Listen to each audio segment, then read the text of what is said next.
Okay, in this video, we're going to go over the outline.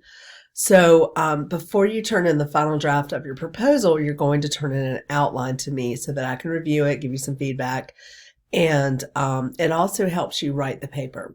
So outlines can be a little controversial. Some students have had teachers who made them do so many outlines, they're sick of it. Some people have never done an outline.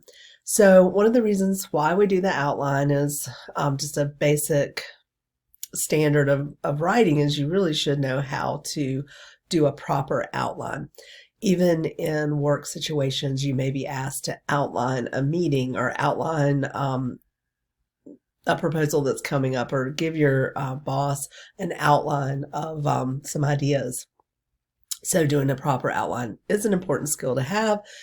Like I said, though, it is a little controversial because some students don't really enjoy the process. But unfortunately, I am asking you to do that. And, some students do their outline after they write the paper. It's just a way of checks and balances to see, did they include everything that they were supposed to in the essay? I think it's a good idea for the proposal, though, to sort of outline your ideas and make sure they're going to work before you spend the time of bringing in all the research and bringing in all the ideas to your paper. So I think an outline can serve for bigger projects as a great way to organize and sort of save your time and not waste. I don't know if any of you have ever done this. I know I have, where you write a paper, it doesn't seem to work properly, so you rewrite it, or you trash the whole idea and then you start over. If you do an outline, a lot of times you can save yourself those kinds of headaches. So I do have 2 student samples here, and you can look through those. And then I have an actual template that I made for you. Hopefully it'll come up for us.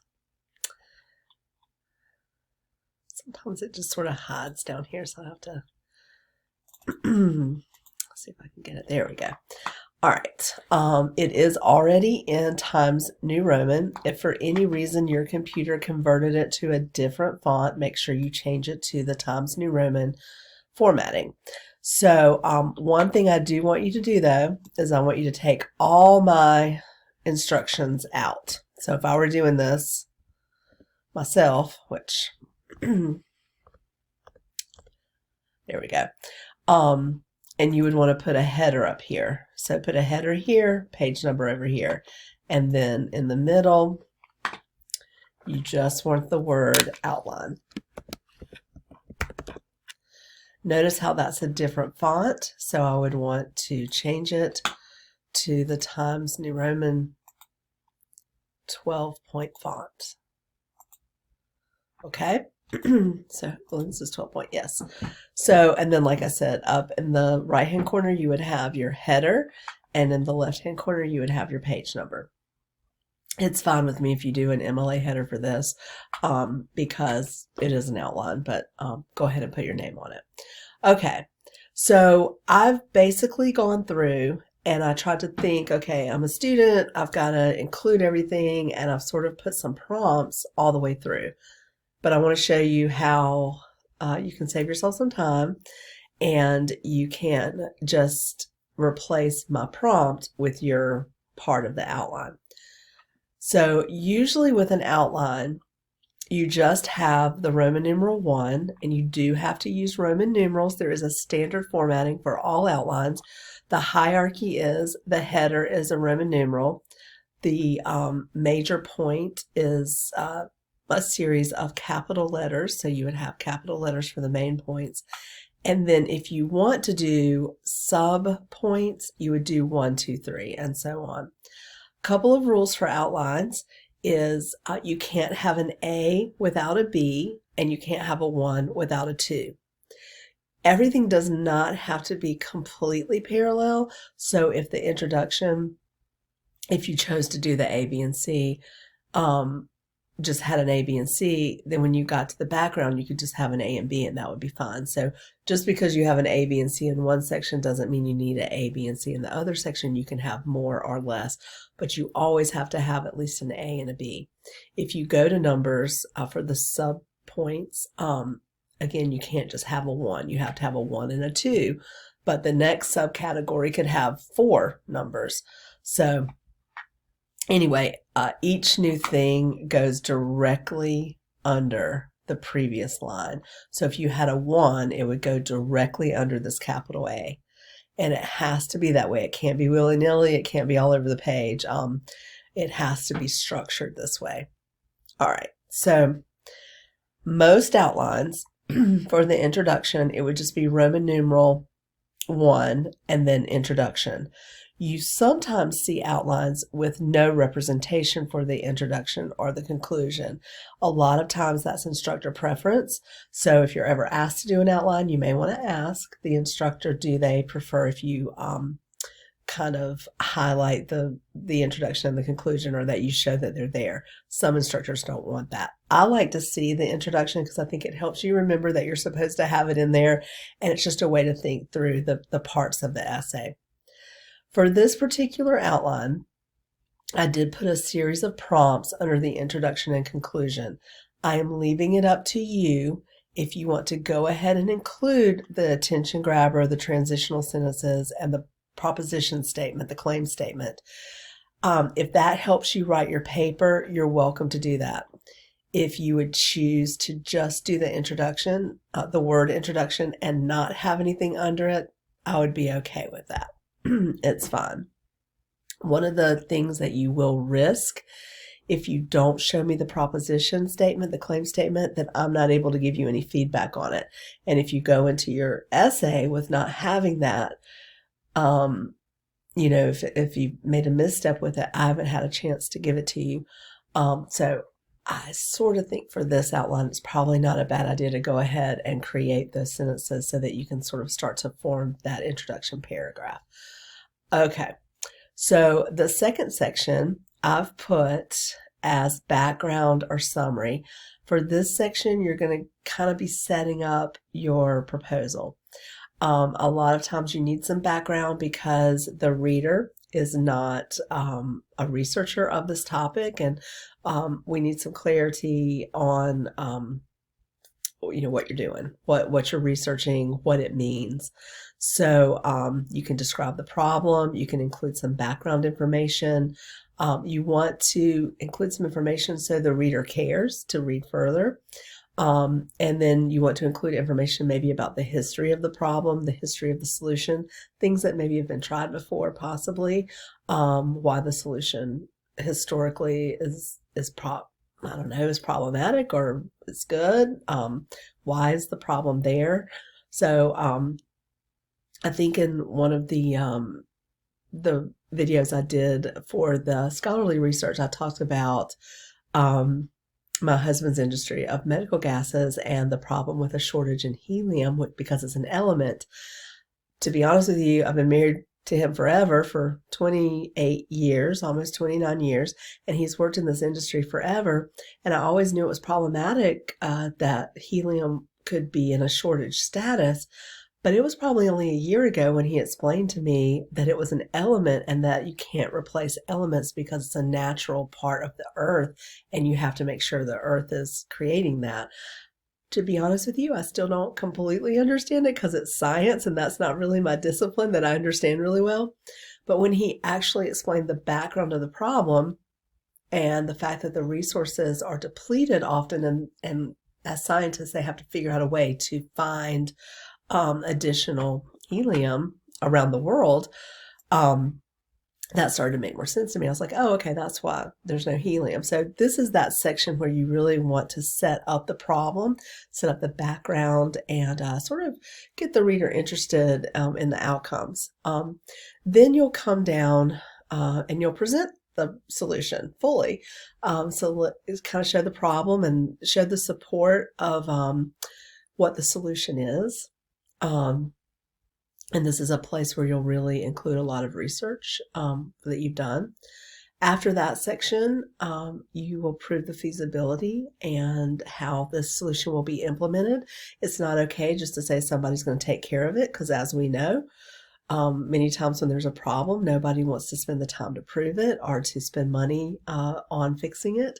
So that's your job, is if you if you've made a statement about hospitals needing more nurses because there's a shortage, how are they going to get them?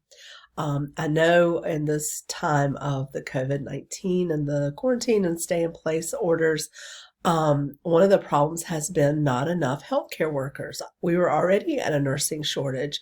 A lot of hospitals didn't have enough nurses as it was, and nurses were working extra shifts.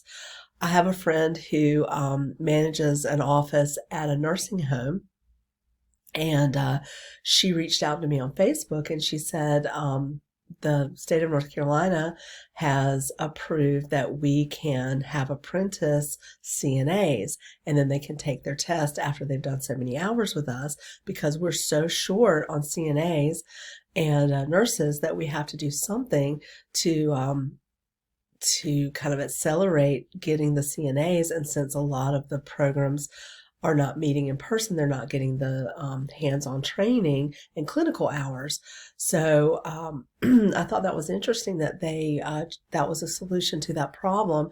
Also, some of the medical schools have gone ahead. They've some of the medical students who are almost at the point of being full MDs, they've gone ahead and put them into hospitals to start helping out.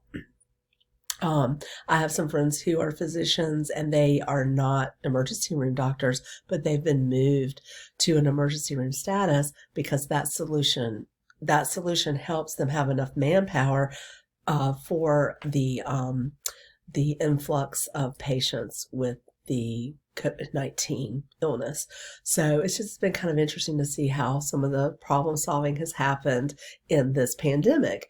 But anyway, so you need to show the feasibility of that. How, if you would say, hey, we need more nurses, how are you going to get them? How are you going to make sure they're in place in hospitals where they're needed?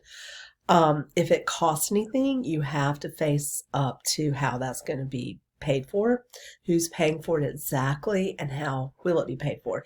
Years ago, I had a student who was trying to think outside of the box, and he stated that he would do a GoFundMe to fund his project.